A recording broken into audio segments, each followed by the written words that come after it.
the solution to this example, we're going to use our VLOOKUP.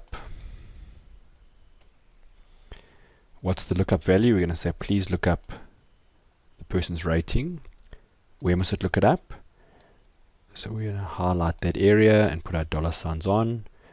What do we want to pull through? We want to pull through column 2. Then what is the range lookup? Now, as indicated here, if you want to find the closest match, sorted in ascending order, you put true or omit it. If you want to find an exact match, you put false. Now, generally, you would put false for most VLOOKUPs, but in this case, we can see that what we're looking for, that 3.6, just will never exist in that table, or it's highly unlikely it's going to exist. So we need Excel to do a bit of placement to understand where it is. So I'm going to type in true, and when I say OK, you'll see it says inconsistent.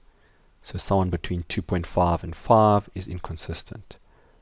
I can now copy it down, and you'll see we now have descriptions of each person, which makes it a lot easier to pivot it or create a chart or something like that.